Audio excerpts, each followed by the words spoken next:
Praise Jesus. Hallelujah. கர்த்தருக்கு மகிமை உண்டாகட்டும். ஹalleluya மை துதிக்கிறோம். ஹalleluya மை ஸ்தோத்திரிக்கிறோம். ஹalleluya மை மகிமைப்படுத்துகிறோம். அப்பா மை உயர்த்துகிறோம். சுவாமி உம்மை உயர்த்துகிறோம். இந்த நாளிலும் உம்முடைய மகிமையான பிரசன்னம், இந்த நாளிலும் உம்முடைய மகிமையான கிருபை, எங்களோடு கூட இருக்கிற தயவுக்காக நாங்கள் நன்றி சொல்லுகிறோம். இந்த வேத பாட வகுப்புக்காக ஸ்தோத்திரம். கர்த்தர் தாமே அபரிவிதமாக இந்த நாளிலும் கூட எங்களை ஆசீர்வதித்து இம்மட்டுமா எங்களை வழிநடத்துகிற நல்ல கிருபைக்காக, நல்ல நம்முடைய தயவுக்காக நாங்கள் நன்றி சொல்லுகிறோம்.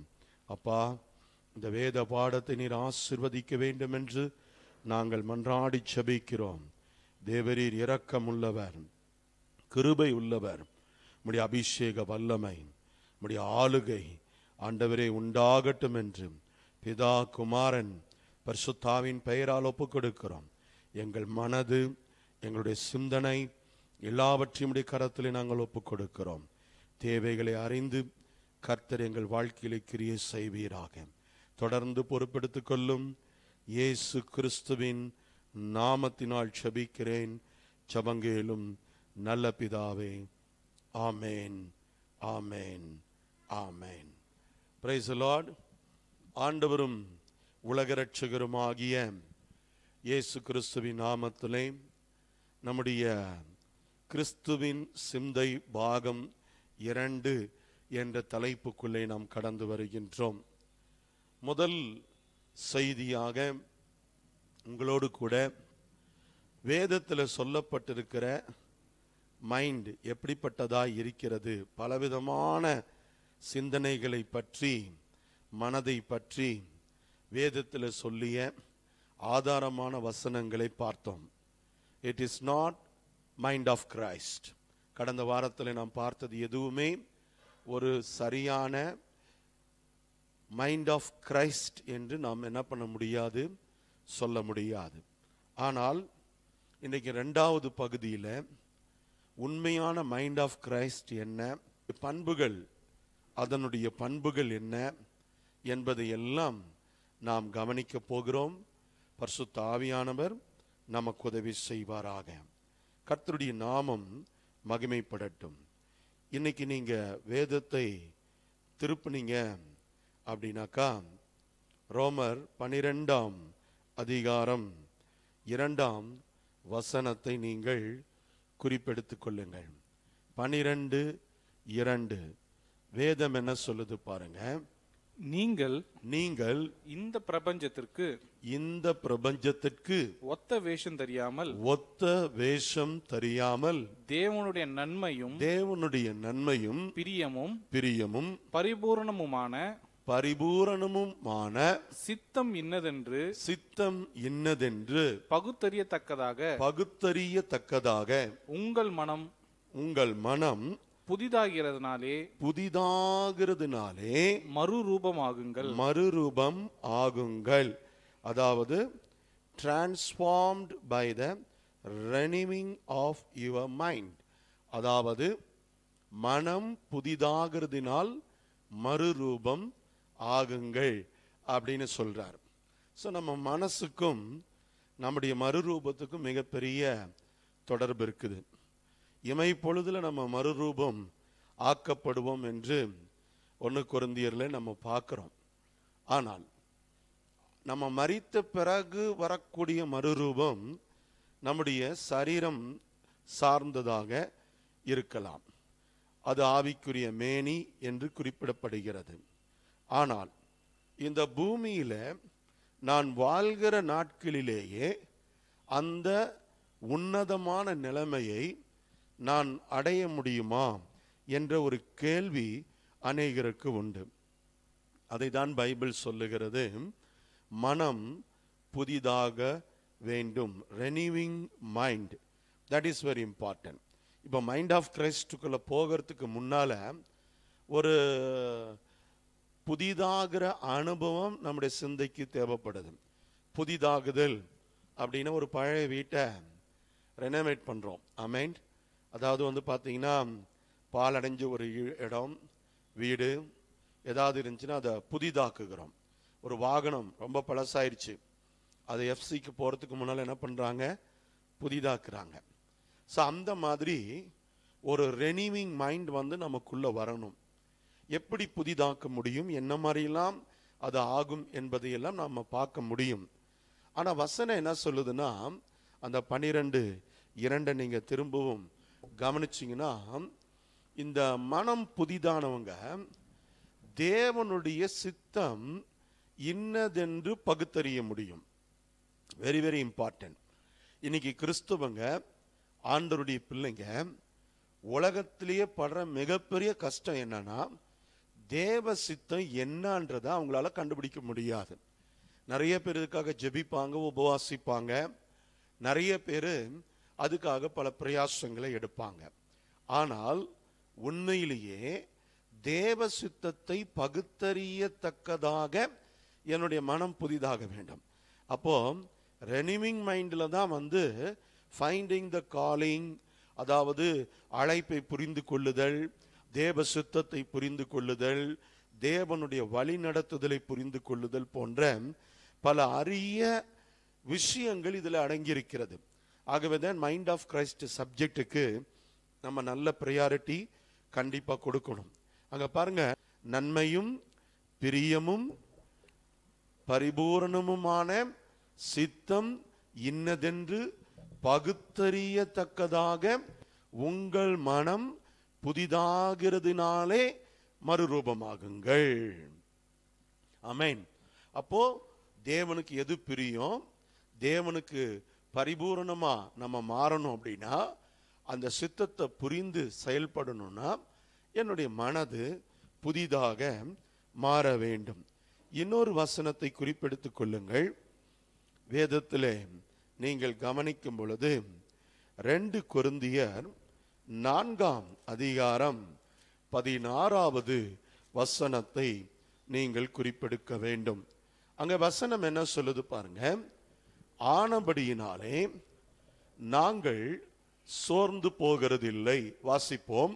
ஆனபடியினாலே நாங்கள் சோர்ந்து போகிறதில்லை, நாங்கள் சோர்ந்து போகிறது இல்லை. எங்கள் புறம்பான மனுஷனானது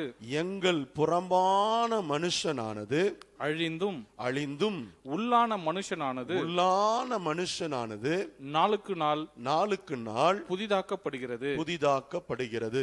நான் வாசிக்கிறேன் பாருங்க.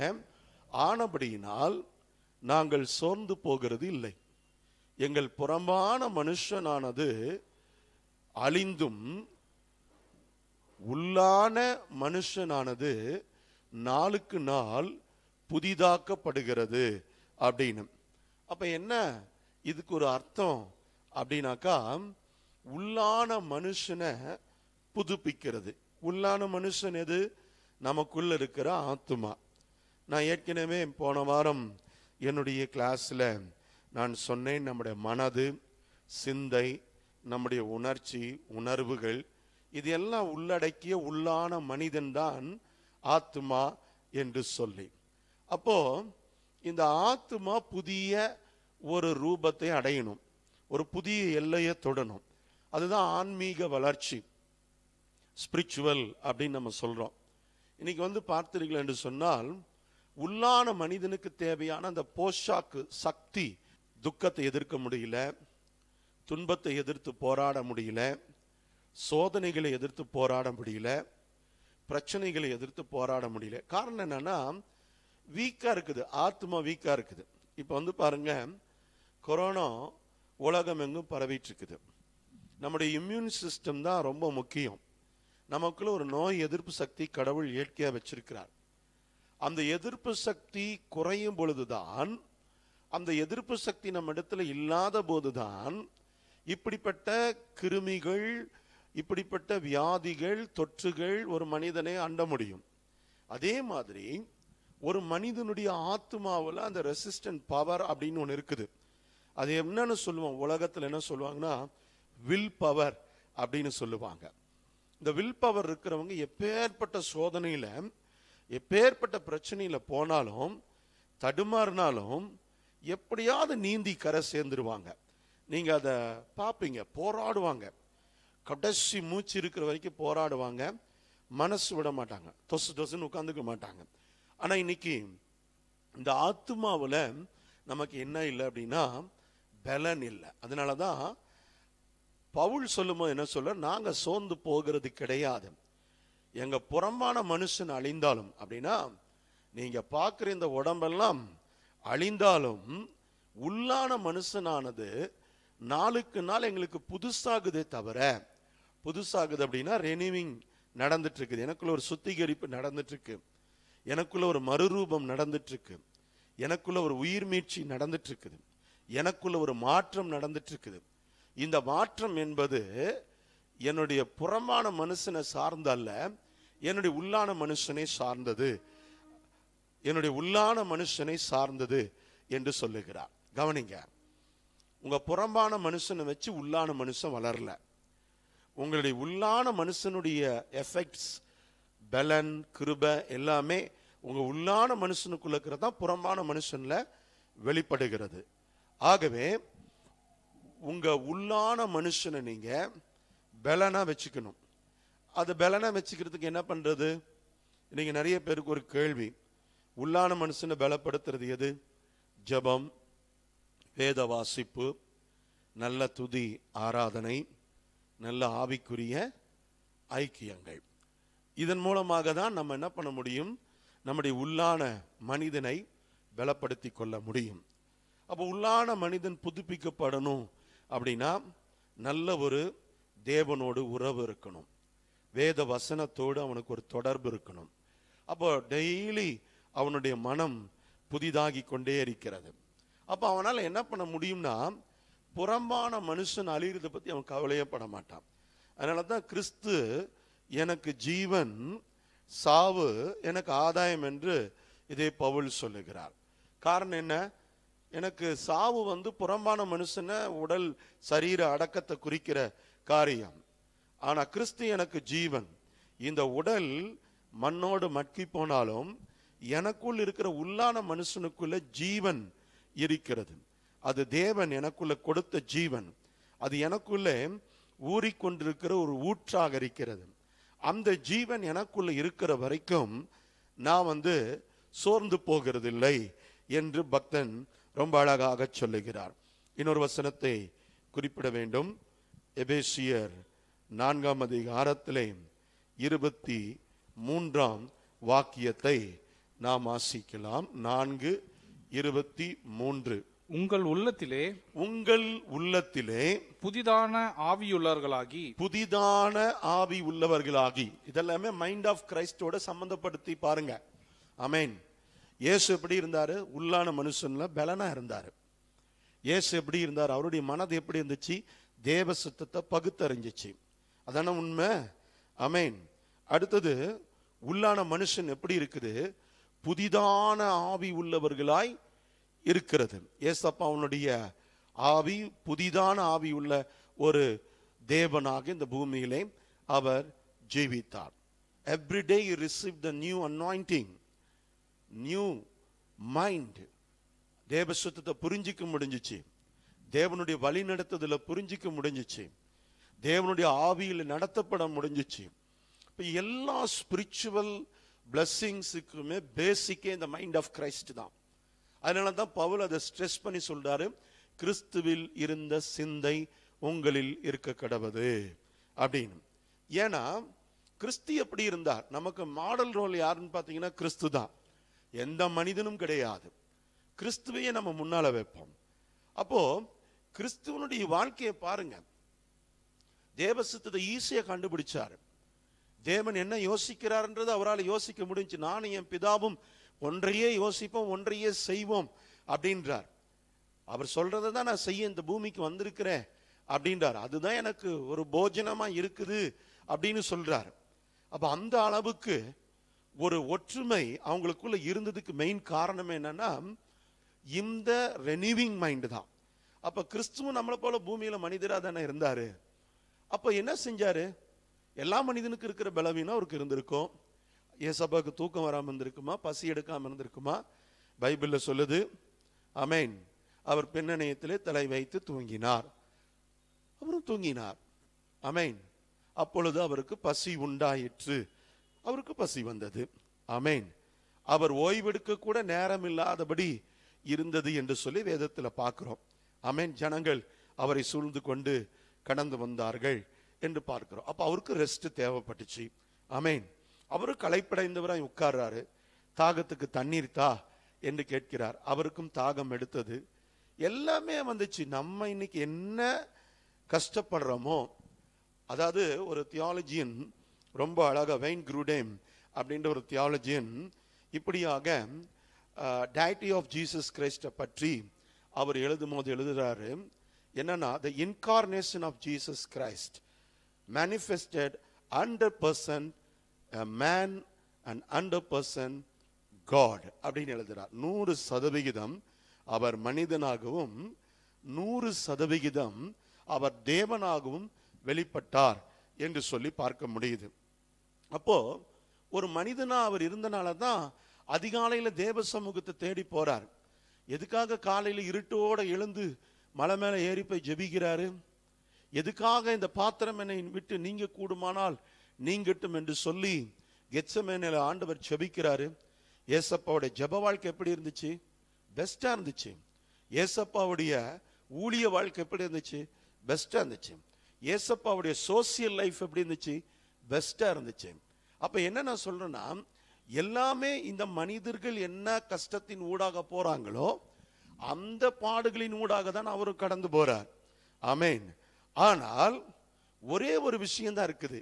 என்னன்னா, இந்த உள்ளான மனுஷனுக்குள்ள ஒரு ரீஜெனரேஷன் அப்படின்றது அவருக்குள்ள உருவாக்கிட்டே இருந்த ஒரு விஷயம். ஏன்னா பரிசுத்தாவியானவர் இடைவிடாமல் ஊற்றப்பட்டு கொண்டே இருக்கிறார். ஆமென். நீங்கள் புக் ஆஃப் ஆக்ட்ஸ் 19:11 நீங்க பார்த்தீர்கள் என்று சொன்னால், அதாவது பலத்த அற்புதங்கள் அடையாளங்கள் அப்படின்னு சொல்லி நம்ம பார்க்கிறோம். ஆமென். பவுலின் கைகளில் விசேஷித்த அதாவது அற்புதங்கள் அடையாளங்கள்.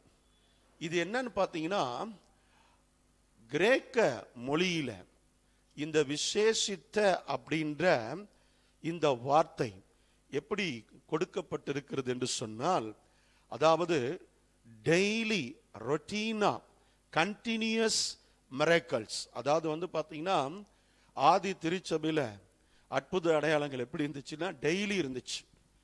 Every hour they are receiving the miracles, they perform the miracles. அற்புதங்களை செஞ்சிட்டே இருக்காங்க, ஊழியம் செஞ்சுக்கிட்டே இருக்கிறாங்க, வல்லமை வெளிப்பட்டுக்கிட்டே இருக்குது. நம்மளை மாதிரி ஒரு ஹீலிங் சர்வீஸ் வச்சு அதில் ஒரு ஹீலிங்காக, அல்லது ஒரு மிராக்கிள் குரூசைடு போய் அதில் ஒரு மிராக்கிள்காக, ஞாயிற்றுக்கிழமை ஒரு நாள் ஜெபம் பண்ணி சர்வீஸில் விடுதலை பெற்றுக்கிறதோ சுகத்தை பெற்றுக்கொள்கிறதோ, இது ஆதி அப்போஸ்தலர் திருச்சபையினுடைய அனுபவமா இல்லை.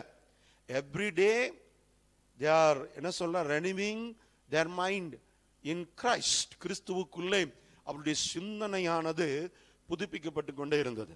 அற்புதங்கள் அவங்களுக்கு நடந்துகிட்டே இருந்தது. ஒரு வினாடியும் மிராக்கிள் நடந்துகிட்டே இருந்துச்சு. ஒரு அவரும் மிராக்கிள் நடந்துகிட்டே இருந்துச்சு. டெய்லி நியூஸ் வரும், இங்க அப்படி நடந்துச்சு, பேதுருவை கொண்டு இப்படி செஞ்சாரு, பவுலை கொண்டு அப்படி செஞ்சாரு, மார்க்குவை கொண்டு இப்படி செஞ்சாரு. இப்படி சீஷர்கள் கேள்விப்பட்டுக்கிட்டே இருப்பாங்க. புக் ஆஃப் ஆக்ட்ஸ்ல every page after that Pentecost டேக்கு பிறகு நீங்கள் பார்த்தீர்கள் என்று சொன்னால் miracle miracle miracle miracle miracle. பயணம் பண்ணாங்க, மிரக்கல்ஸ் பண்ணாங்க, பயணம் பண்ணாங்க, மிரக்கல்ஸ் பண்ணாங்க. அப்ப என்னன்னா, எல்லா இடத்திலும் அந்த விசேஷித்த அன்யூசுவல், அதாவது நடக்கக்கூடாத அற்புதங்கள் அப்படின்னு நம்ம என்ன பண்றோம், மொழிபெயர்த்திருக்கிறோம். ஆனா கிரேக்க மொழியில தொடர்ச்சியான மிரக்கல்ஸ், கண்டினியூஸ் மிரக்கல்ஸ் அப்படின்னு சொல்லப்படுது. அப்ப எதுக்காக இது நான் சொல்றேன் அப்படின்னா, இயேசு கிறிஸ்துனுடைய வாழ்க்கையில எப்படி இருந்துச்சுன்னா, ஆவி உள்ளான மனுஷன் புதிதாக்கப்பட்டுச்சு. It is not one day process. இன்னைக்கு நிறைய பேர் நியூ இயர் அன்னைக்கு ஆவி புதிதாக்கப்படும். ஆமென். நிறைய பொருத்தனை பண்ணுவான் தேவனுடைய ஆலயத்தில் 1ஆம் தேதி சர்வீஸ்ல, ஆண்டவரே இது செய்ய மாட்டேன், இது செய்ய மாட்டேன், கடந்த வருஷம் இதெல்லாம் செஞ்சேன், இதெல்லாம் பண்ண மாட்டேன். அப்புறம் வெட்டிங் டே அன்னைக்கு, திருமண நாள் அன்றைக்கு ரெனோவேஷன் வரும், அதாவது ரீஜெனரேஷன் வரும். மனைவி கிட்ட சில பொருத்தனைகளாக சொல்லுவான், இனிமேல் நான் இப்படி இருப்பேன், அப்படி இருப்பேன், கோவப்பட மாட்டேன், சண்டை போட மாட்டேன், அடிக்க மாட்டேன் அப்படின்லாம் சொல்லுவார். அமேன், நல்லா பார்த்துக்கோ உன்னைய அப்படின்னு சொல்லிட்டு அதோட சரி. அமேன். அடுத்து பர்த்டே, இந்த வருஷத்துலேருந்து நான் இப்படி இருக்க போகிறேன், அப்படி இருக்க போகிறேன். இந்த ரீஜெனரேஷன் எக்ஸ்பீரியன்ஸ் டெய்லி ரொட்டீனாக உங்கள் வாழ்க்கையில் இருக்க வேண்டிய ஒரு ப்ராசஸ். இது சும்மா ஏதோ ஒரு நாளுக்கு தற்செயலாக வந்துட்டு போகிற ஒரு காரியம் கிடையாது. அனுதினமும் நான் புதுப்பிக்கப்படணும். அதனால தான் இயேசு கிறிஸ்து அதிகாலையில் இருட்டோடு எழுந்து எங்கே போகிறாரு? தேவனை தொழுது கொள்ளும்படி போகிறார். அப்போ அவருக்கு இருட்டோடு எழுந்து ஜெபிச்ச போது என்ன கிடைச்சிச்சு?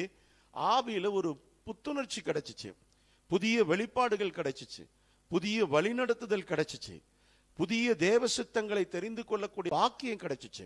அதனால தான் நம்மள ஆண்டவர் அதிகாலையில் ஜெபிக்கிறத பைபிளில் பிரஸ் பண்ணுறாரு. கர்த்தர் உங்களை ஆசீர்வதிப்பாராக. ஆமேன்.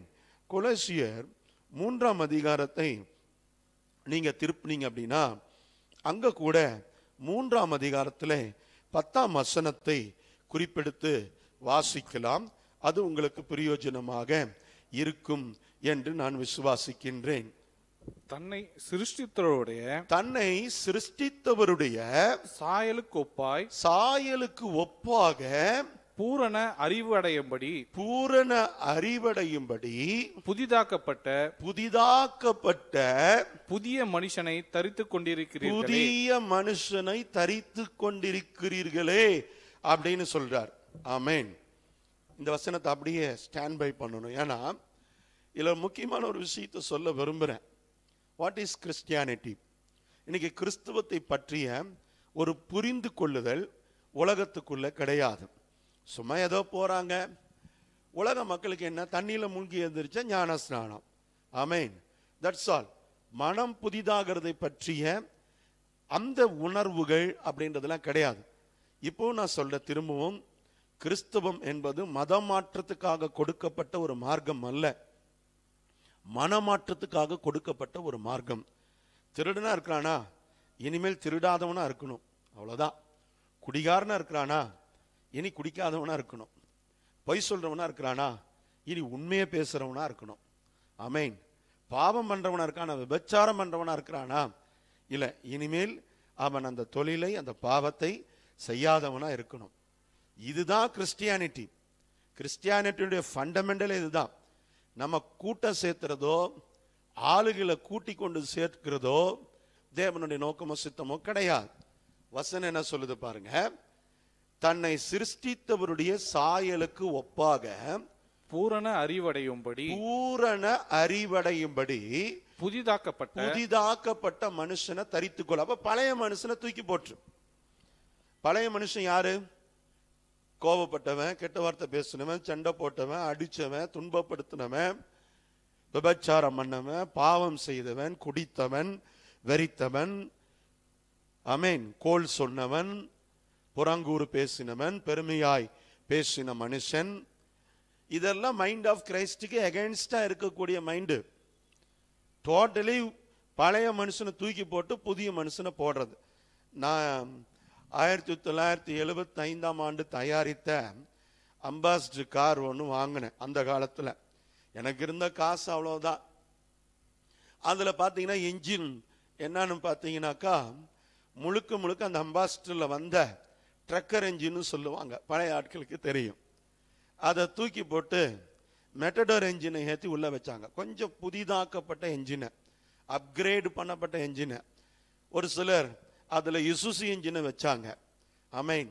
எதுக்காக அப்படின்னா டோட்டலாக கழட்டிட்டு மாட்டிடுறது, புதுசாக மாட்டிடுறது. அதுக்கு சம்பந்தமே இல்லை.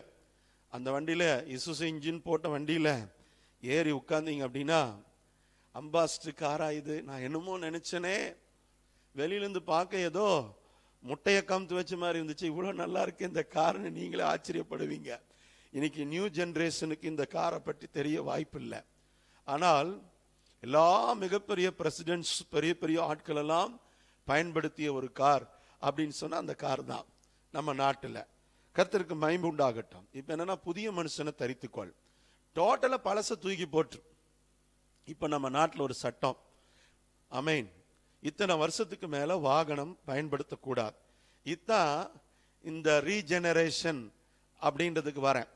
இந்த பழச கழட்டி மாற்ற வேலையெல்லாம் வேண்டாம். ஆமேன்னு சொல்லுங்க பார்க்கலாம்.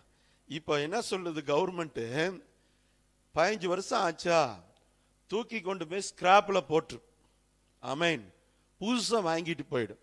பழச கனவுல கூட நினைச்சு பார்க்காத. இப்போ கவர்மெண்ட் சொல்ற இந்த ரீஜெனரேஷன் என்னன்னு தெரியுதா? அதனால ஒரு பசுமை புரட்சி வரும், அதனால ஓசோன் மண்டலம் பாதிக்கப்படாமல் இருக்கும், அதிகமான சுகாதாரமான காற்றோட்டம் மற்ற காரியங்களை எல்லாம் அரசாங்கம் முன்பதாக வைக்கிறது. எதுக்காக இதை நான் சொல்றேன் அப்படின்னா, பைபிள் சொல்ற ரீஜெனரேஷன் அப்படின்றது ஆல்டர் பண்றது இல்லை. பழைய அமல்ராஜா அங்கங்க கட் பண்ணி தேவையான இடத்துல மட்டும் கொஞ்சம் பெருமையை எடுத்துட்டு அங்க கொஞ்சம் தாழ்மையை வைக்கிறது, மிச்ச இடமெல்லாம் பெருமையா தான் இருக்கும். அமேன். கொஞ்சம் ஒரு இடத்துல அமேன் கட் பண்ணி அங்க கொஞ்சம் உண்மையை வச்சுட்டு ஒரு 50% உண்மை, ஒரு 50% பொய், இப்படி ஒரு இடத்துலயும் ஆல்டர் பண்றது பேரு ரீஜெனரேஷன் கிடையாது. டோட்டலா அந்த மனிதனை களைந்து போட்டு, ஆமேன், எப்படிப்பட்ட அறிவாம்? பூரண அறிவாம், தன்னை சிருஷ்டித்தவருடைய அறிவு. நம்ம எல்லாம் சொல்லிக்கிட்டு இருக்கிறோம், ஆண்டவர் அறிவில் சிறந்தவர், ஆண்டவர் பெரியவர். உண்மைங்க, அது உண்மைங்க.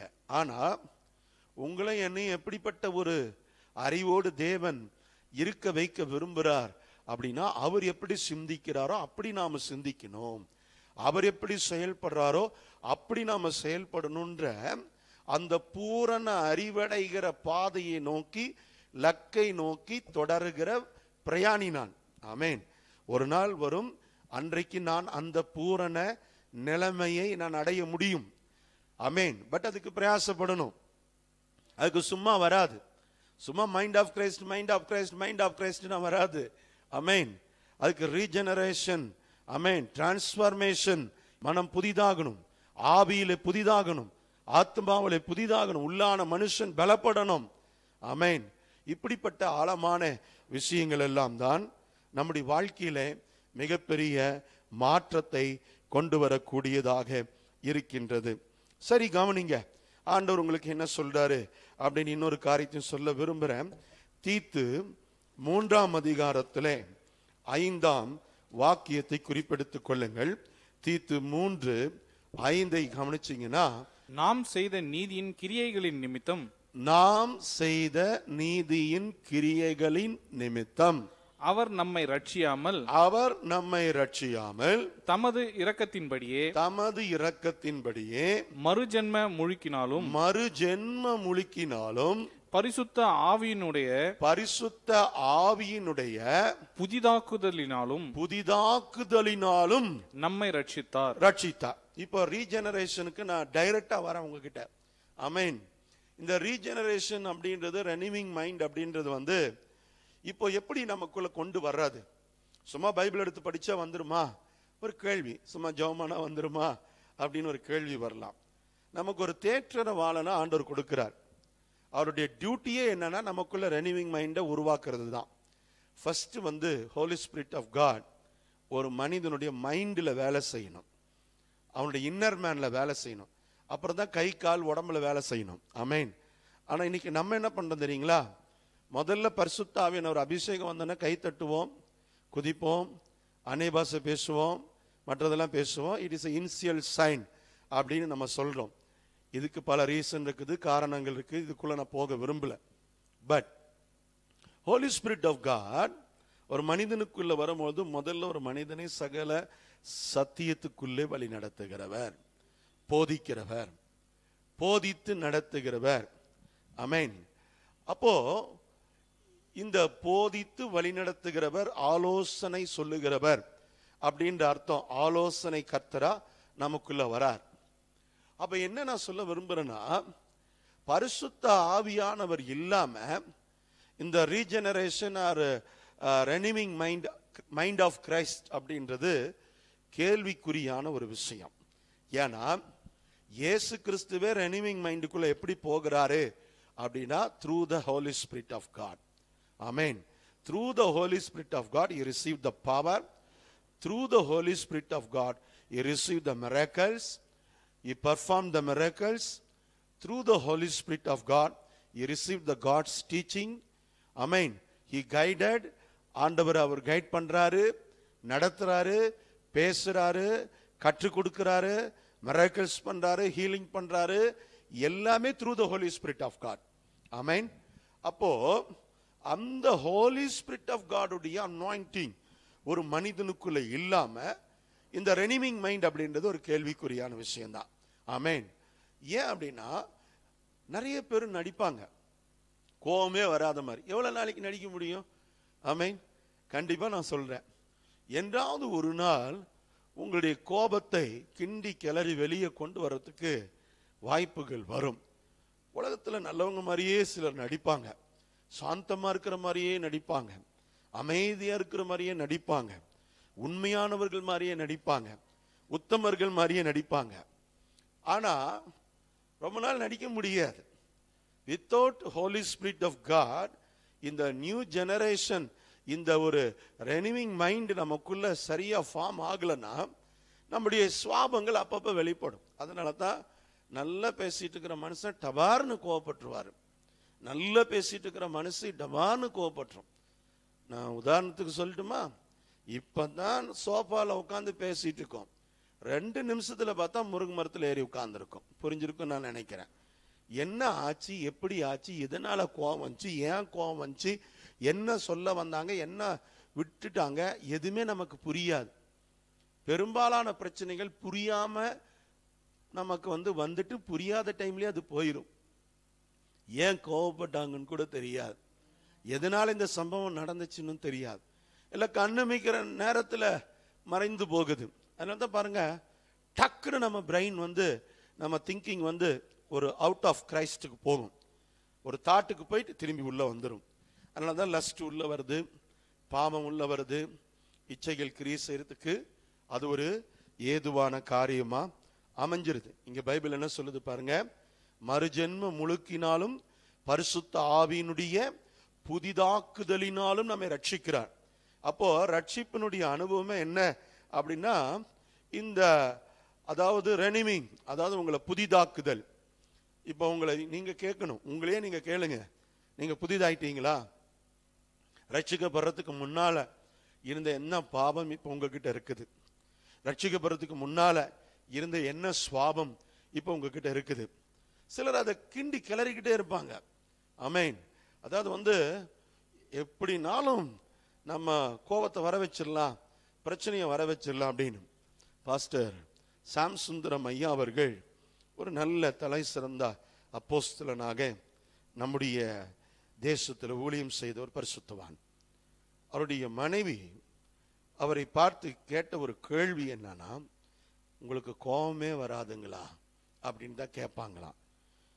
ஒரே இடிஞ்சு போய் உட்கார்ந்தாலும் என்ன பிரச்சனை வந்தாலும் அத்தனை பேர் பேசுவாங்களாம், இவர் அப்படியே தலையில கை வைத்து கொண்டு அமைதியாக உட்கார்ந்து கொண்டிருப்பார். அவர் மட்டுமல்ல, வளர்ந்த முதிர்ந்த எல்லா பரிசுத்தவான்களும் அப்படிதான் ஒரு பாதையிலே கடந்து வந்திருப்பார்கள். கர்த்தருக்கு மகிமை உண்டாகட்டும். சரி, அப்போ புதிதாக்கப்படணும்.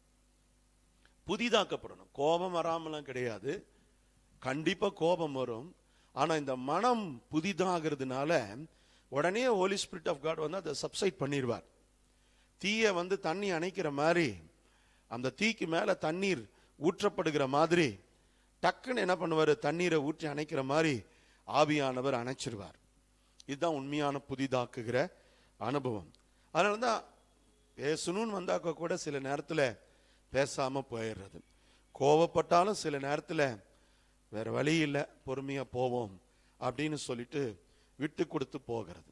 ஆனா நீங்க நினைக்கிறீங்க, இந்த ரெனிவிங் மைண்ட்ல ஒருத்தர் விட்டு கொடுத்து போறாரு, சரி பரவாயில்ல என்னமோ பண்ணட்டும் கர்த்தர் பார்த்துக்குவாருன்னு விட்டு கொடுத்து போறாருன்றதுனால அவர் பயந்து போயிட்டாரு, அவர் ஏமாந்து போயிட்டாருன்னு நினைக்காத. உண்மையிலேயே உன்னை விட அவர்கிட்ட பலம் அதிகமா இருக்குது. ஆமென். அதனாலதான் அவரால் அது தாங்கிக் கொள்ள முடியுது. ஆமென்.